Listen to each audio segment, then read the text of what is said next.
Hi everybody, my name is Luba Matyunina. I'm a visual artist and art director of Dot and Salt project. At Dot and Salt, I creating unique, unforgettable, immersive experiences for teams and founder of a business. So it's something very special, magical, deep and beautiful.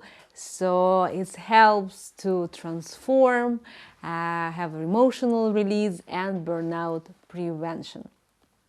Today, I would like to share with you a story by Jorge Bucay.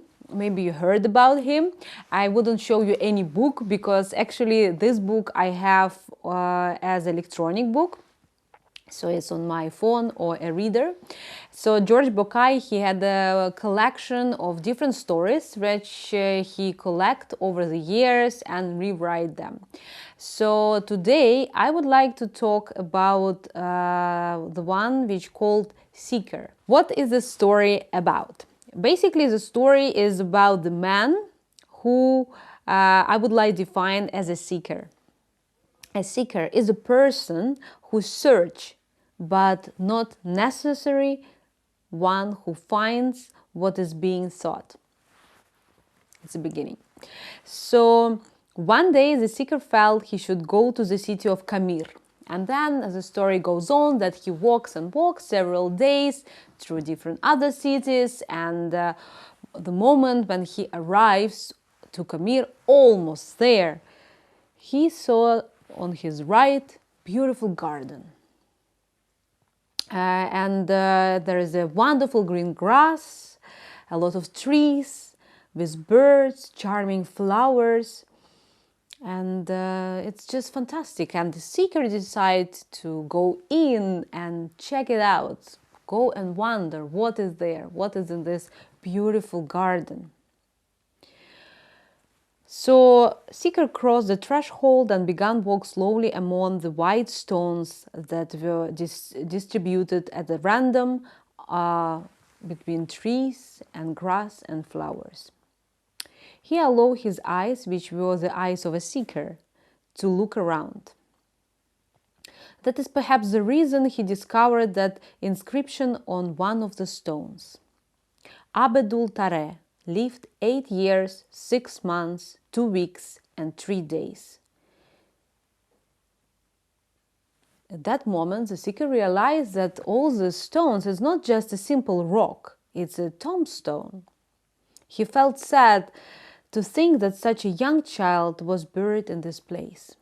Looking around him, the man realized that the stone next is also had inscription. He went over, read it, and it said, Lamar Khalib lived 5 years, 8 months and 3 weeks.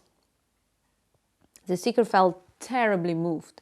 Basically, he understands that this is a cemetery. And then he thought it's a cemetery of the kids.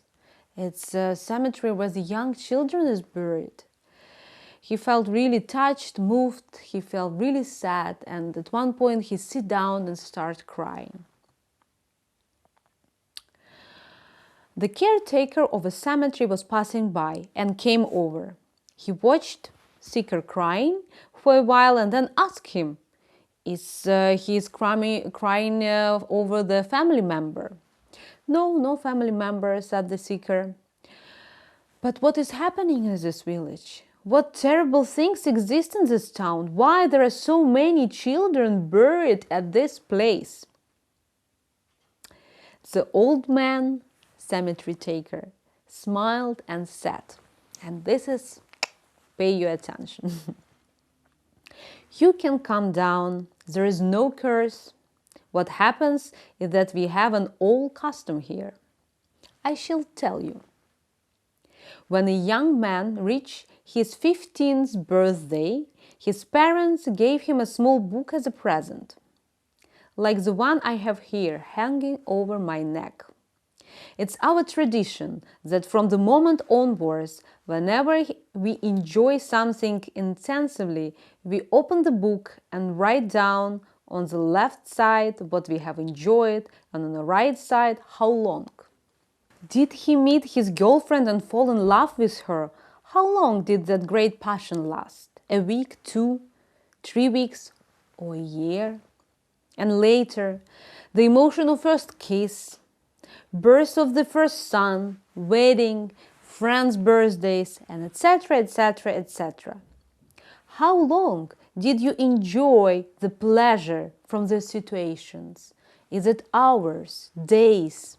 We write down every moment in our notebooks. When someone dies, it's our custom to open their notebook and add up their time of enjoyment to write it on their grave. Because that is, to us, the length of time they truly lived. Beautiful, beautiful story. And what personally I like about it, it's that what is really matters, which is great moments of pleasure and joy. And this is a moment when you truly live your life. How often you felt that? How often you actually let it sink in, let it go,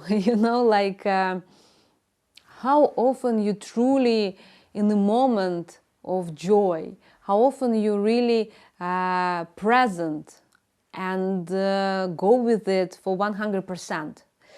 I think this is a big question, because very often we do something really joyful and cool. For example, we go into spa to relax. But what we actually do in there? We think about our problems, we think about job, we think about mails we should reply.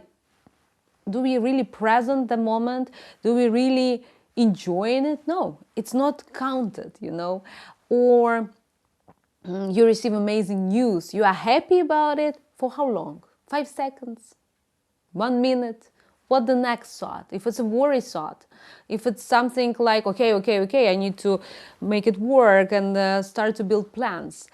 How long do we actually give ourselves time to enjoy life? And if we start to take this story as inspiration, right?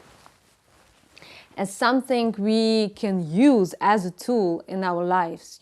Each time when you enjoy something gratefully, you just think in, like you are being present in this process, and let it be as long as it takes.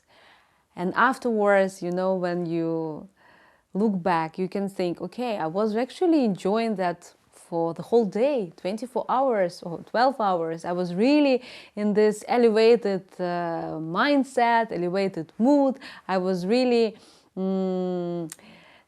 really happy because my project was successful, because I fell in love, because I had this first kiss, because I have this amazing date, because I have amazing date with my friends, we have a great time together, or I read this fantastic book which is last with me for a while and I'm really inspired, and it's already like a week I keep on thinking about that.